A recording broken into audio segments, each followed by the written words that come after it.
Estimados y estimadas, bienvenidos a Brutal X. Estamos hoy con Alejandro Slokar. Alejandro, muchas gracias por venir. A vos, al revés, gracias, Agustín. Estoy muy contento de que hayas aceptado esta entrevista. Tenía muchas ganas de hablar con vos hace bastante. Y te cuento un poco cómo surgió esta propuesta. Yo estoy contento de que te hayas recibido, eso es importante. Sí, me recibí el año pasado y a fin de año me dieron el título. Muy ya. bien. Así que ya no soy tan falso. Ex falso vos. Bueno, hace unos años vengo haciendo contenido para la gente de la comunidad jurídica y lo que yo pensaba mientras estaba estudiando era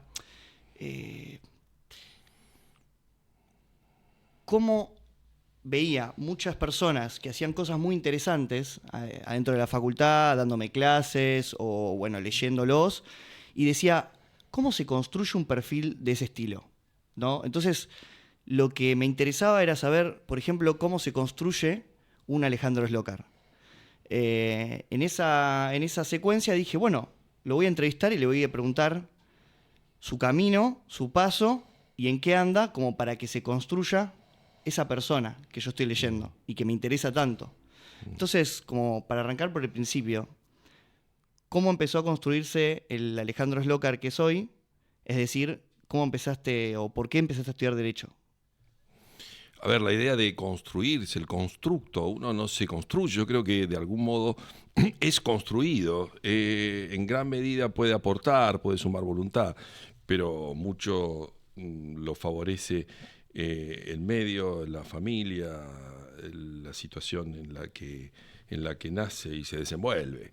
De modo entonces que en gran medida la carrera y la vocación la debo a eso, sí, efectivamente. No porque en mi familia hayan existido abogados, yo soy la primera generación de profesionales de mi familia. Soy hijo de inmigrantes, con todo lo que eso supone, ¿no? Con esa cultura del esfuerzo, del trabajo, de la disciplina.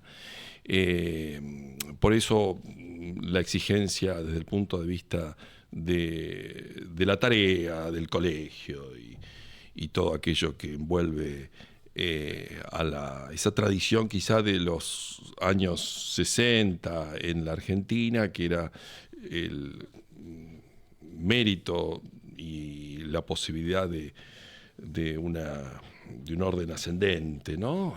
De proyección y de algún modo un desenvolvimiento en ascenso, que lamentablemente al día de hoy está frustrado en favor de las generaciones actuales. Pero la carrera la elijo ya promediando el colegio secundario. Yo soy hijo de la educación pública, de la escuela primaria, la escuela secundaria y también la formación universitaria. Y cuando decidí ingresar a carrera de Derecho por allá por el año 81, en un curso de ingreso que había que hacer entonces, porque no había vacantes para todos, en la universidad pública, en la Universidad Nacional de Buenos Aires,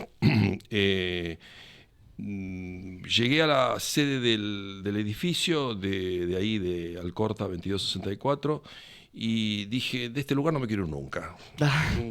Y bueno, creo que así fue, porque sea como alumno, sea luego como docente, nunca me alejé, estoy presente. Y creo que hay una vocación que quizás haya nacido del colegio primario, por esta idea de lo público, lo institucional, ¿no? Claro. La identificación con algunos próceres, que para los chicos son todos héroes, ¿no? El caso de Belgrano como abogado, a quien se le haya encomendado después ni más ni menos que la expedición del Ejército del Norte, ¿no? Es una cosa que de algún modo creo que signa, marca. Pero vos decís que iba más por un lugar intelectual de elegirla, o más como, bueno, sí o sí tengo que elegir una carrera universitaria, como me tiro más a esto voy. O sea... No, para nada, no. Yo tenía la convicción de que ese era mi lugar, y que quería hacer eso. Por supuesto hubiese elegido ser jugador de fútbol, pero no tenía habilidades para... Claro. No sé si las tengo para esto, pero en cualquier caso, tampoco me fue tan mal. En el fútbol de seguro que no hubiese llegado siquiera al ascenso. Yo creo que sin duda no te fue mal. Ahora me interesa qué sigue, ¿no? Porque hablar de, bueno, sí, elegiste la carrera, pero, digamos, ¿cómo terminaste siendo juez de, de uno de los tribunales más altos que tiene el país? Entonces, ¿cómo era tu vida de estudiante? ¿Eras un tipo estudioso o eras más bien relajado, más distraído?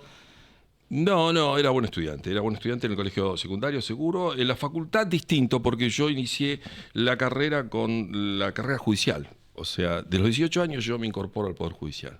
¿Cómo? Eso es muy interesante. Y golpeando la mesa de entradas, el escritorio. La vieja escuela, la vieja escuela. Sí. Y un profesor de colegio secundario me había dicho, mirá, para ser abogado necesitas conocer los tribunales y saber cómo, en definitiva, se cocina desde siempre la situación dentro. Porque lo demás lo verás en los libros, pero no en el derecho de la realidad. Y entonces te sugiero que vayas a un tribunal y que conozcas de qué se trata. Pero bueno, no tengo a nadie, ni un tío, Vos presentate, ponete un saco, una corbata y anda. Y así fue que me ofrecí como meritorio. En el primer juzgado que conocía, que era algo que me sonaba, que era un chalet, una casita que había en el centro de Morón, entonces en Morón, en la justicia provincial penal. Entonces, y así llegué al foro penal, insisto, golpeando el mostrador, y ahí me atiende una célebre oficial primero, Noemí, a la sazón luego una de mis prosecretarias, luego en la Cámara, cuando al tiempo llevo adelante el cursus honorum y termino designado como secretario en la sala tercera de la Cámara Penal de Morón. Entonces ella me recibe y me dice, mirá, podés ingresar, voy a hablar con algunos de los jueces si están dispuestos a poder incorporar. Me dice, ¿qué antecedentes? No, yo terminé el colegio secundario, no. Me interesa la abogacía, me interesa los tribunales. Y bueno, fue así entonces que sí, fui con saco y corbata y al día siguiente, después de recibido, cuando me recibe un secretario, me dice, bueno, mañana venite directamente en jeans y zapatillas porque tu labor va a estar en el fondo. Y el fondo era ni más ni menos que el garage de ese chalet donde se acopiaban todos los legajos que había que, por supuesto, primero, legajar, acondicionar, antes barrer. Luego de todo eso me toca la segunda etapa de la tarea, que era expedientar. Y el expediente en legajo papel desde siempre era con hilo y aguja, claro, cosa que no se conoce hoy, desde luego. A coser expedientes. Claro, el legajo era el del hilo sisal, lo más grueso, y la aguja y el hilo era para coser el expediente. Bueno, eso me llevó un tiempo, tuve más de un año como ¿Era bueno cosiendo, Alejandro? Meritorio. Me defendía, y era una buena práctica, porque casi era terapéutico a la tarde. Claro. Sobre todo por la mañana atendías al público, a la tarde te ibas a coser los expedientes. Y después de armar legajo, después de coser expedientes, claro, ya el desempeño en la mesa de entrada, como pinche, y a partir de pinche, el desarrollo de toda la carrera, hasta llegar a secretario en ese tribunal, en Morón, en la Cámara, antes en un juzgado, y después me voy a estudiar. Pero a secretario llegás ya mucho después, ¿no? Me imagino. Cierto, sí, esto te hablo del año 81 hasta el año 87, cuando me gradúo. Entonces, en el año 87 me designan secretario, yo en el año 89 me voy. Porque me voy a estudiar. En paralelo, te decía que una vez que había llegado a la facultad nunca quise irme y me empecé a desempeñar como auxiliar docente, primero como ayudante alumno, luego me incorporo a la carrera docente cuando me gradúo. Y a partir de ahí descubro entonces que en definitiva sí había una vocación en favor de estudiar, siempre estudiar, y que era el derecho penal, porque yo me desempeñaba en el foro penal y era ayudante de penal. Entonces, bueno, ahí aparecen los grandes nombres, ¿no? Los que uno identifica como los próceres. El caso de Raúl Zaffaroni, el caso de Julio Mayer, el caso del Tute Baigún, etcétera, ¿no? Pero en ese momento ya Zaffaroni ya era un prócer. Ah, por supuesto. Zaffaroni había sido expulsado de la universidad pública y recién pudo reincorporarse a partir del año 84, con la regularización de los concursos, de las cátedras. Ah, no sabía nada yo de eso. No, definitivamente. Zaffaroni estuvo prohibido en la universidad pública y él se refugia en la Universidad Católica de La Plata, antes en El Salvador. Pero mientras tanto se podía acceder a su manual, pero no tenía cátedra. ¿Pero por qué fue expulsado? Habría que preguntárselo a la dictadura. Yo creo que en cualquier caso porque reñía o había una incompatibilidad de orden ideológico, ¿no? No estaba hilando fechas con bueno, momento del político. 76 al 83 el régimen de facto lo que hizo fue, entre otras cosas, más allá de asesinar, torturar, quedarse con bienes y con la descendencia de aquellos desaparecidos, además prohibió carreras e incluso algunas cátedras dentro de carreras. En ese caso, Raúl Zaffaroni no pudo dictar clases en la Universidad Nacional de Buenos Aires. Entonces, claro, con la recuperación democrática, por cierto, él como otros tantos pueden acceder a la cátedra y a partir de ahí hay un momento, yo te diría casi único en el desarrollo del derecho penal que se proyecta hasta este tiempo, porque tiene que ver con un simposium, particularmente tengo el registro de un simposium que se produjo en el año 87-88 en la Universidad de Buenos Aires a propósito de la reforma que encaraba Julio Mayer del Código Procesal Penal. Un modelo de enjuiciamiento que él llevó adelante al amparo de lo que se llamaba entonces el Consejo de la Consolidación de la Democracia. O sea, una democracia incipiente a cargo de Alfonsín, con un consejo a cargo de Carlos Nino, que le había delegado la parte penal a Julio Mayer. Todos próceres.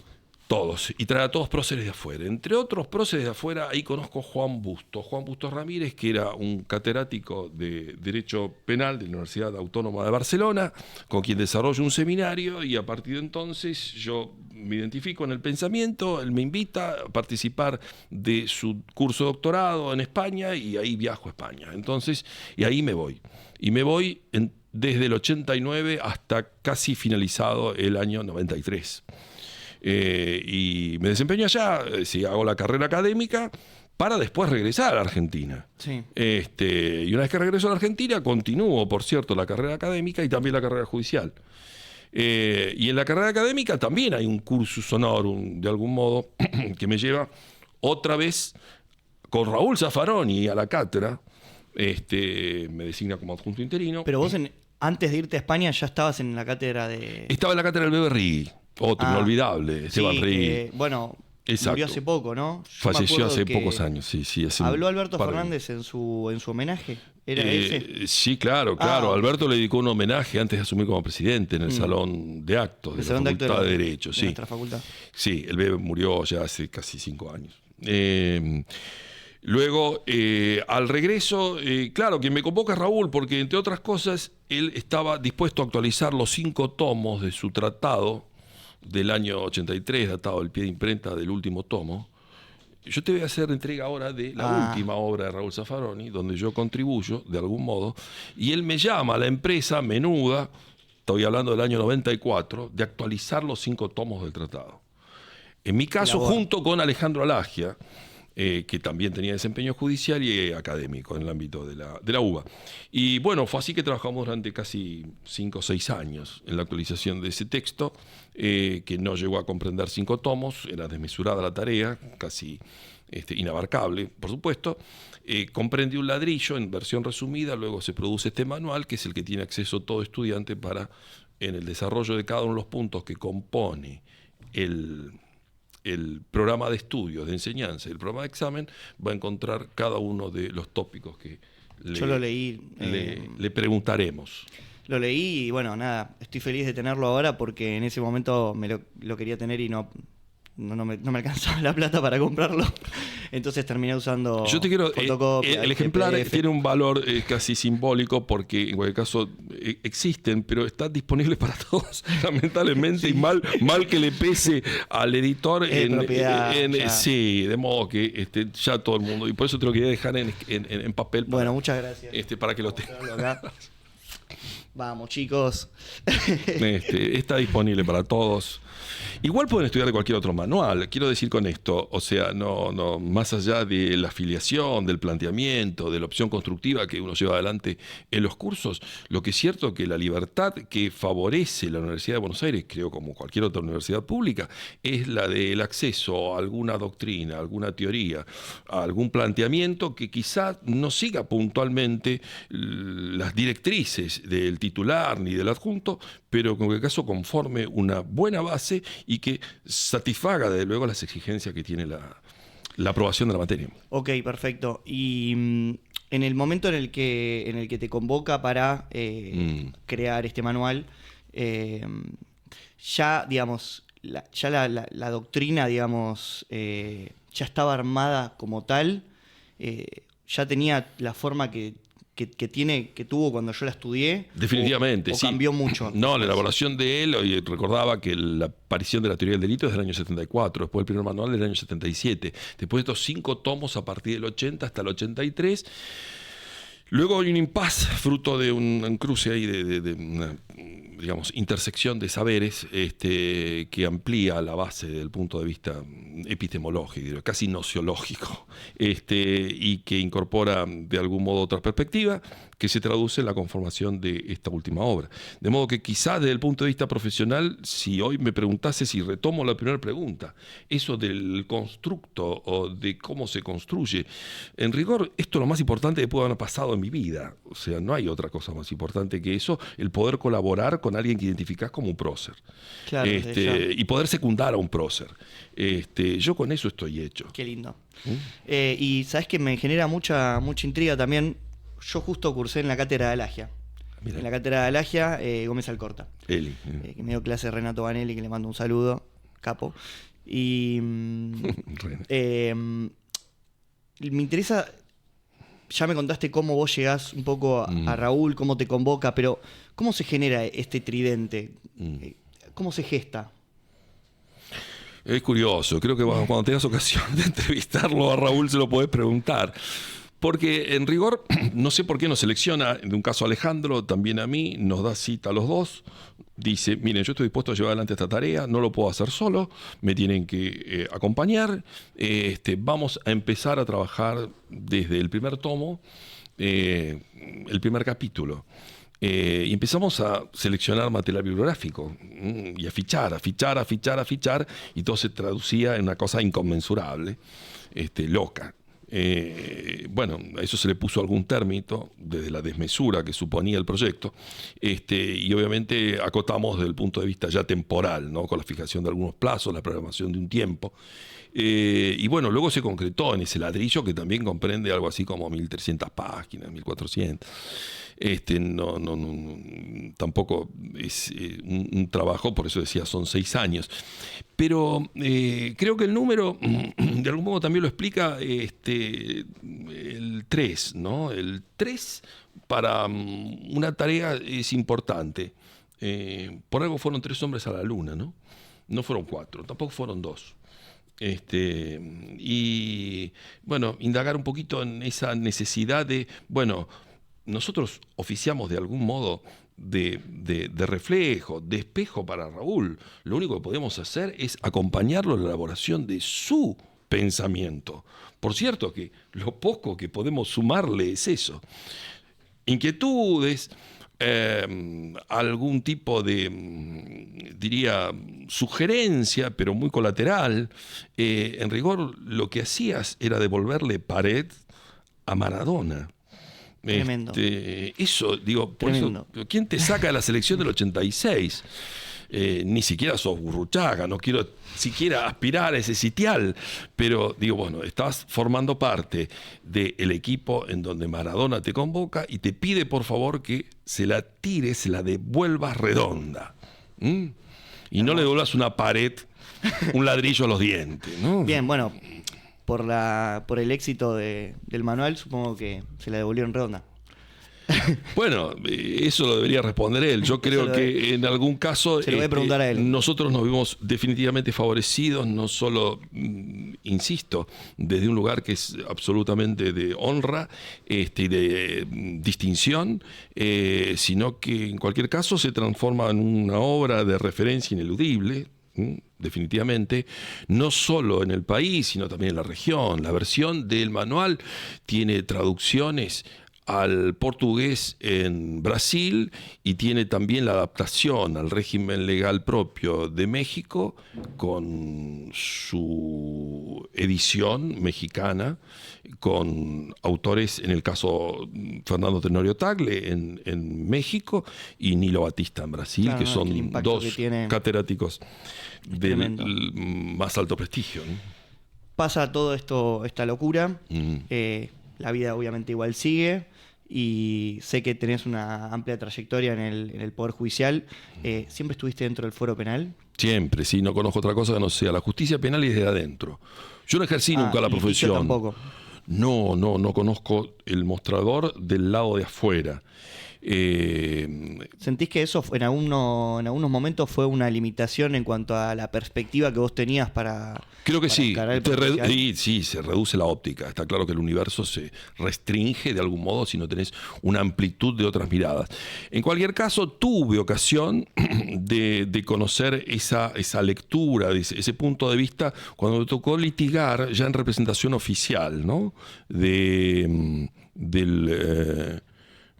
Estado como parte querellante en el juicio de AMIA. Pero en ese caso sí, claro, la impresión que tengo del tribunal, otro TRI, ¿no? Que ocupa el lugar del Estado, es muy distinta a la que se obtiene desde dentro, ¿no? Claro que enriquece otra lectura, como enriquece la perspectiva del punto de vista académico. Sí, desde ya. Y después ese paso por el Poder Judicial me imagino que igual estuviste en muchas cámaras diferentes, o sea, primera instancia, instrucción, tribunal. ¿Cómo fue que llegaste hasta la Cámara de Casación? ¿Y desde hace cuánto estás? En la Cámara estoy desde el año 2011, o sea, ya son, no sé, 13 años. En el Poder Judicial ya llevo 43 años, algún tiempo. ¿Qué trayectoria?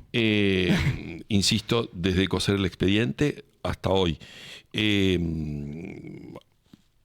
De algún modo soy producto de todo eso, con todas las bondades, si las hay, y con todos los déficits que tiene eso, en el sentido de haber sido instituido de ese modo y llegar quizá con un grado a esta altura de patología severa.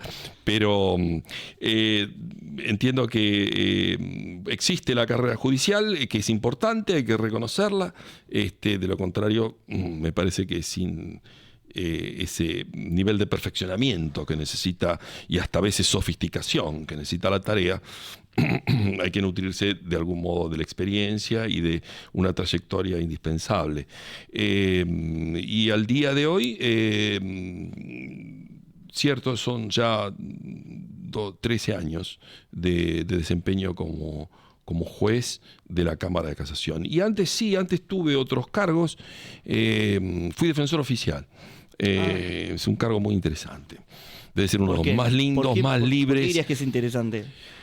Porque te permite, por supuesto, el litigio desde otro lugar, aun cuando tribunalicio, pero desde el lugar de parte, ¿no? Sí. De la posición de parte, con un reclamo en donde de algún modo vos tenés más allá de deberte a tu asistido, que son los intereses que desde siempre tenés que privilegiar, te favorece la amplitud de perspectiva, de modo de llegar a provocar quizás decisiones por un costado hasta inesperado, ¿no?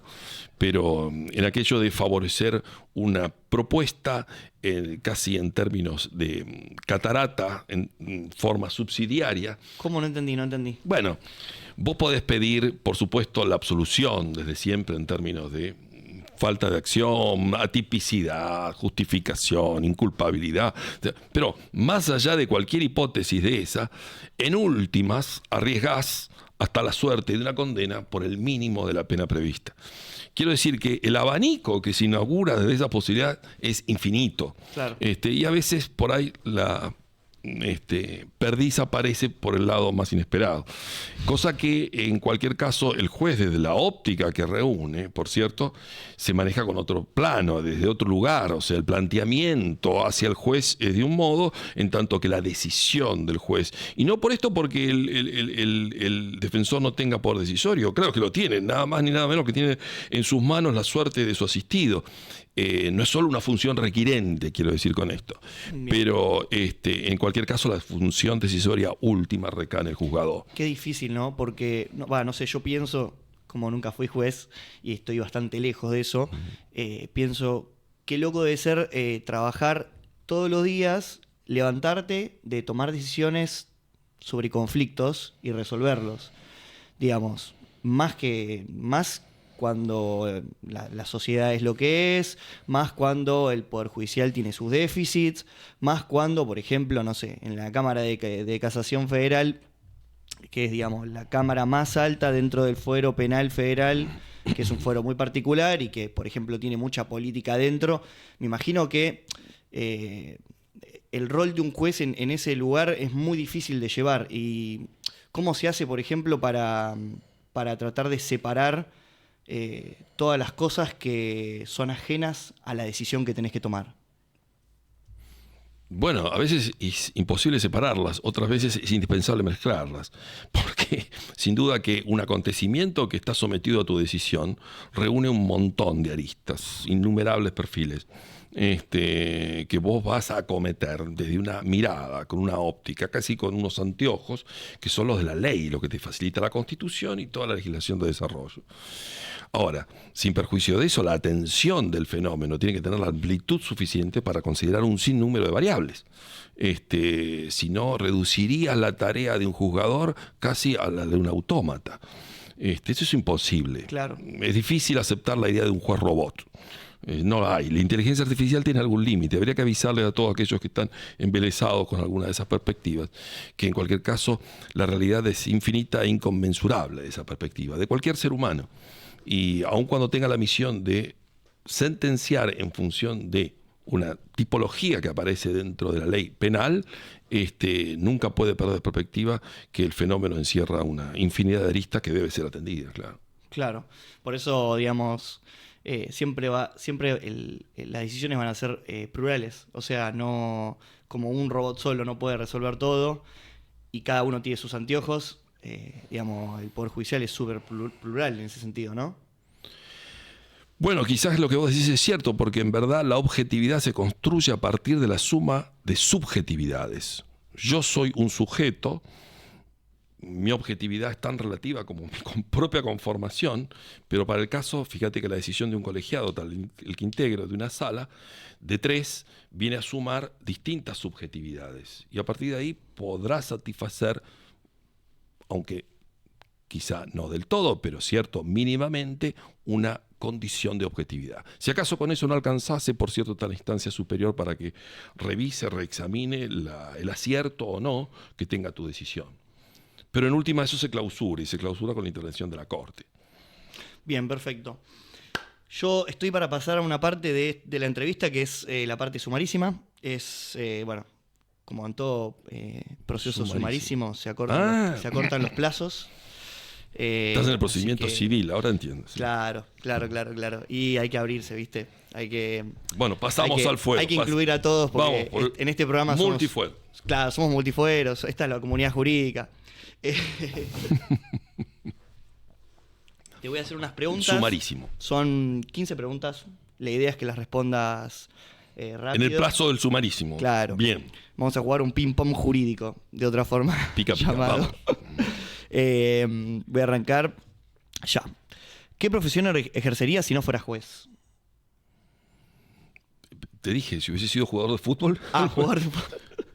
Sí, posición? Cantor de tango me hubiese gustado ser. Me preguntás si me hubiese gustado ser cantor de tango, pero no tampoco tengo voz. No.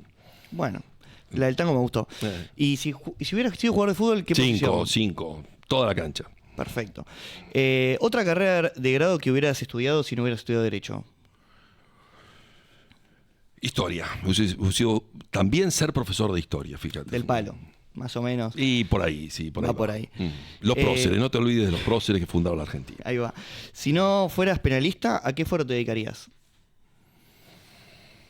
El contencioso, siempre la rama de lo público. Siempre la rama de lo público.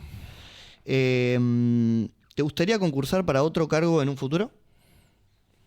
La aspiración máxima que puede tener cualquiera que se haya orientado por la vocación penal es acceder a la Cámara de Casación. No tengo cargo superior para concursar. No, yo pregunté a otro, no un superior, ¿viste? Porque capaz que decís, bueno, no, hay esto, qué sé yo, en algún momento me gustaría sacarme la gana de ser fiscal. No, para nada, no. Tener algún otro. Concursé para defensor, concursé para juez, no quiero concursar más. Bien, perfecto.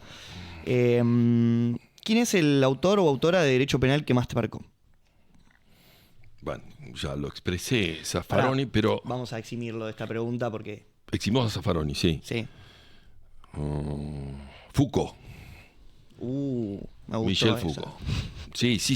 Pero vos me hablás de derecho penal. Nadie aprende más derecho penal que con la lectura de Foucault. Claro. Si vos pensabas por eso, porque como en Soler, no. La verdad y la forma jurídica, lo primero que recomiendo para cualquiera que quiera leer. Luego sí, vigilar y castigar y todo lo conocido. La verdad y las formas jurídicas. Hay que empezar la carrera leyendo ese texto. Excelente, un 10. Lo puntuaba, ¿viste? El pibe. ¿Quién era? ¿Cuál es? Un juez de Corte Suprema que destaques por su labor. Puede ser de cualquier momento histórico de la Corte. Mirá, otra vez, vuelvo con Raúl Zaffaroni, pero si eximimos a Zaffaroni, Enrique Petracchi desde siempre en sus votos, ha destacado algún paradigma y fijado un estándar invalorable desde el punto de vista del orden constitucional, si se quiere, y resguardo de las libertades, de modo que sí, creo que es la referencia. Perfecto. ¿Cuál es la mejor materia de la facultad? Penal, ¿cuál va a ser? ¿Y la peor?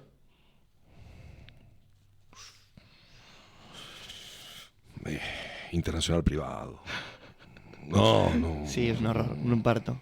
Pero mal que me pese y mi respeto por entonces mi titular, Estela Marisbioca, excelente docente, pero le tocaba lidiar también con eso que era un hueso duro de roer. Perfecto. Sin embargo, excelente, por eso no quiero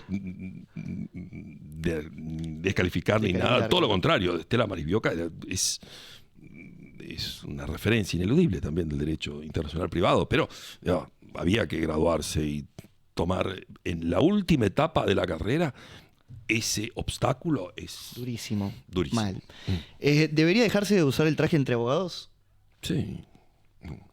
Perfecto. Se puede usar toga, ¿no? Alguno la propiciaba el otro día. Claro, es que ahora se viene esa.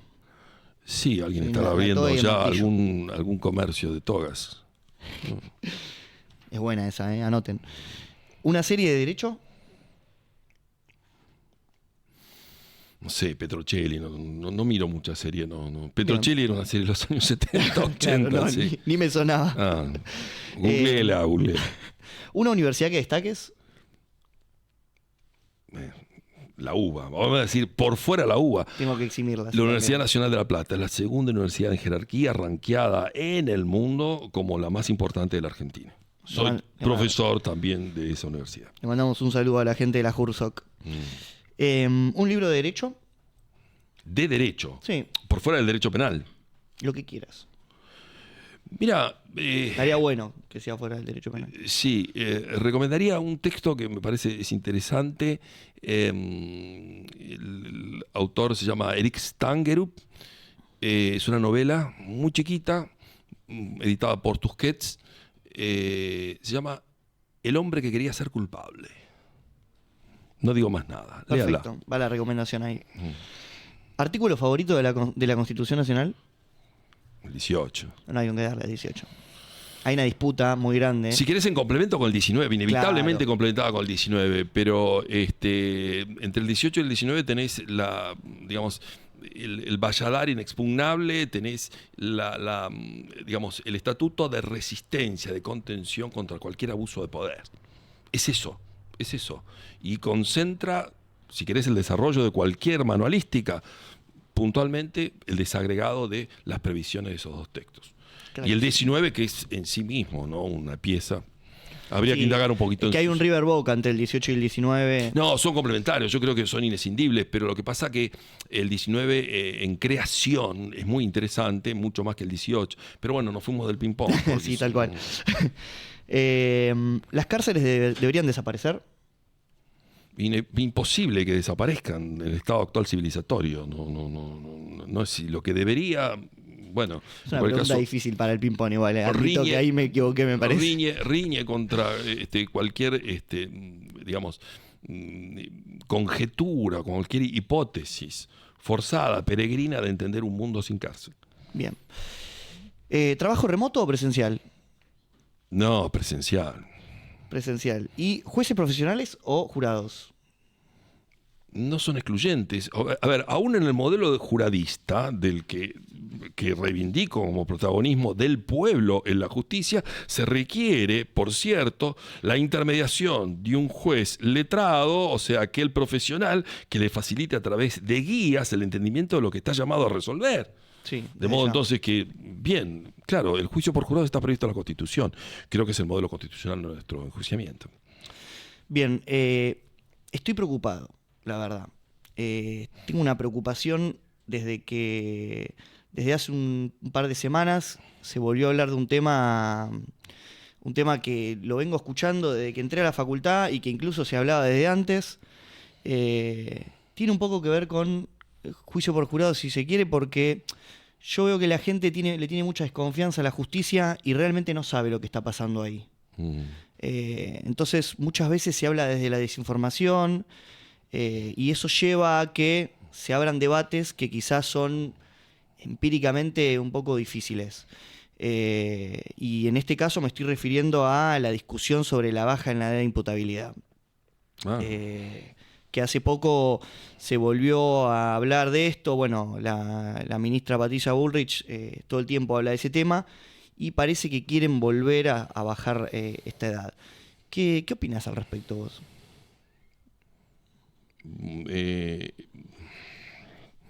Empecemos por un básico. Vos decías la desconfianza, y Sí. está muy bien. Creo que cualquier ciudadano debe desconfiar desde siempre. Es un presupuesto importante porque es un modo de controlar el poder. Y ahora, a veces debe desconfiar un poco más frente a propuestas lamentables, como las que se ensayan en algún tiempo, en el presente, respecto de esta tentativa de criminalizar las infancias, ¿no? Eso que vos decías, sí, también es una remake, o sea, de algún modo sensación de déjà vu, paramnesia, dicen algunos, del orden psicológico. ¿Por qué? Porque esto se reedita una y otra vez en distintos contextos que tienen lugar a partir de la demanda ciudadana, a veces razonable, por cierto, en favor de mayor seguridad. Está absolutamente probado, y sin ningún riesgo a equivocarme, de que la baja de la edad de imputabilidad no guarda ninguna correspondencia, no guarda ninguna incidencia respecto de la detracción de los índices delictivos. Primera cuestión que habría que desacralizar, y en algún caso también enseñar. Ni siquiera en la facultad, sino lamentablemente las autoridades. Pero por sobre todo, lo que existe hoy desde el orden del humo que se quiere vender es que además es una absoluta desatención, ya no un problema de realidad, o sea, no se puede transformar algo con aquello que no tiene incidencia, sino definitivamente con algo que es contrario a lo que ensayan los estándares internacionales. O sea, hay una observación general número 24 que Naciones Unidas dictó respecto a la Argentina, en donde advierte de que no puede disminuir la edad por debajo de los 16 en donde está establecida hoy. Claro. O sea, ahí tenés un problema que habría que atender en orden a las consecuencias. Por cierto que otras entidades, como por ejemplo la UNICEF, establece que el límite hay que fijarlo en 14, nunca por debajo. Porque aún en los momentos más oscuros de la historia de la Argentina, en el caso de la dictadura, que por vía de decreto lo que hizo fue descender la edad hasta los 14, nunca llegó hasta 13. Nunca. Claro, o sea, Fíjate que peor que la dictadura sería lo que proponen y ahora. quedás a la derecha de Videla, sí, estamos frente a un fenómeno bastante curioso bajo condiciones democráticas. Hay que quedar a la derecha de Videla. Ahora, lamentablemente lo que no se quiere ver, en definitiva, es dónde anida el problema, el factor social, porque si en la Argentina de hoy 7, sino 9 de cada 10 niños son pobres. Y cuando digo 9, son aquellos niños que viven en sectores vulnerados y en el peor de los casos con hogares monoparentales. Bajo esa condición de pobreza porque no tiene acceso ni a educación, ni a salud, ni a comida, que es un básico, el llenar la panza, venir a ensayar ahora la respuesta por vía del encierro, o sea, es el castigo dentro del castigo lo que se propone en términos de política criminal. Y eso para mí es inaceptable por inmoral, porque eso sí que es revelador de crueldad. Eso es crueldad. Y cuidado, cuando hablo de crueldad no estoy hablando de una categoría ética, ¿sí? La crueldad está tipificada en la Constitución argentina por vía de la Convención contra la Tortura, que habla de penas o trato cruel. El trato cruel ensaya esta suerte de mortificación respecto a aquel destinatario que no es merecedor de precisamente ese tratamiento. Y bajo esa condición yo creo que el ensayo de una solución por algo que no sea más que jaula, que reja respecto a las infancias, es perverso, de la absoluta perversión. Pero instintivamente suena perverso. O sea, digamos, no es que hace falta que tengas un título de abogado para entender que eso es así. Y a mí lo que me sorprende es que el común general, el ciudadano promedio, esté estando de acuerdo. Digamos, eso es lo que... La crueldad más humana, eso es lo que más me interpela. Bueno, por eso hay que sumar una y otra vez argumentos, insisto, argumentos del orden fáctico, argumentos del orden normativo. Por cierto, también inconsistencias dentro del propio, si uno desagrega el propio texto, va a encontrar que más allá de toda la estructura, el aparato que se quiere conformar, no se enuncian las fuentes, o sea, la fuente de financiamiento, con qué fondos se va a llevar adelante eso cuando se establece un plazo de 180 días de ajuste por parte de las provincias a ese mecanismo. Bajo esa condición, te diría, no hay nada que pueda tener una mirada, te diría, no sé, mínima de acercamiento a una propuesta. Por cierto, claro que existen problemas con aquellos menores de 14 años que cometen delitos graves, pero lamentablemente el aporte de la ley es resucitar lo que eran las instancias del viejo patronato.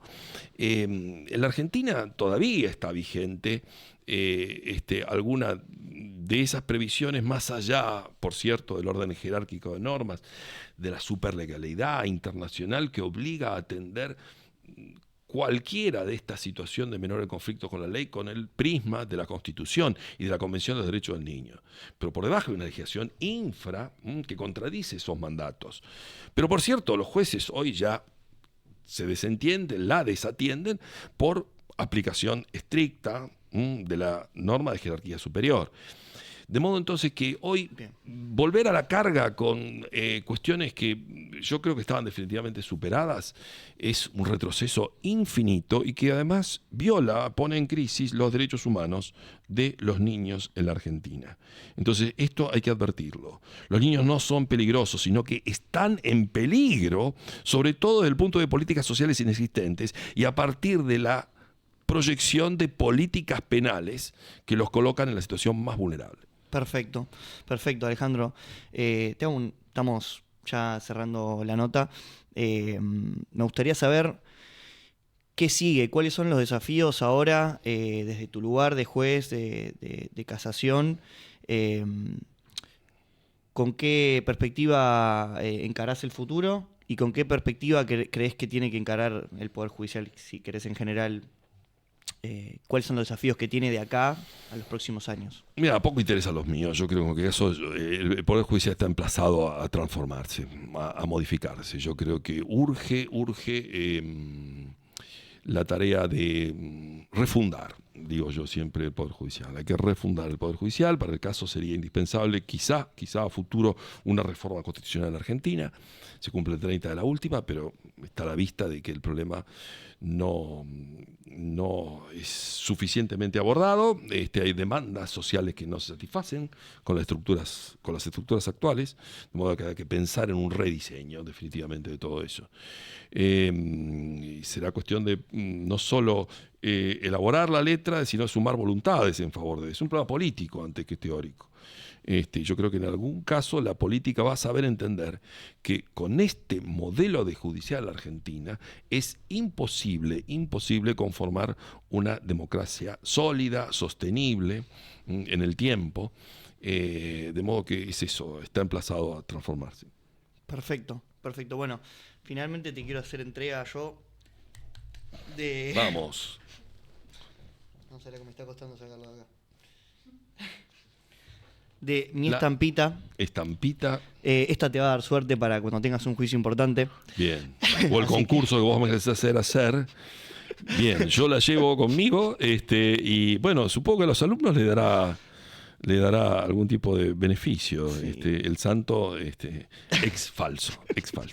Gracias. Con la dama de la justicia en la mano, que te la entrego, me gustaría que cierres la nota dándole algún consejo a ese joven abogado, a ese joven estudiante que tiene toda una carrera por delante y que, bueno, va a tener que enfrentarse a muchas cosas de las que vos ya te enfrentaste. Bueno, que tome nota de lo que es la justicia, en definitiva. Hablábamos antes de la venda, ¿no? ¿De dónde sale la venda? Y la venda es un problema que no es de la modernidad en el sentido de garantía de imparcialidad, sino la venda, la primera imagen de la justicia con venda, data del siglo XV, de un grabado de Alberto Durero, donde aparece por primera vez vendada la justicia. ¿Por qué? Porque hasta entonces se entendía que la justicia estaba ciega por loca.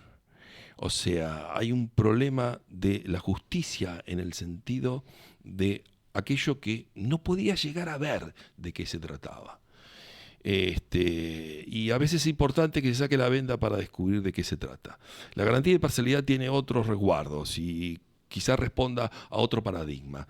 La venda de la justicia tiene otro anclaje, y era el entendimiento de que detrás de la justicia había un arte que era algo abyecto.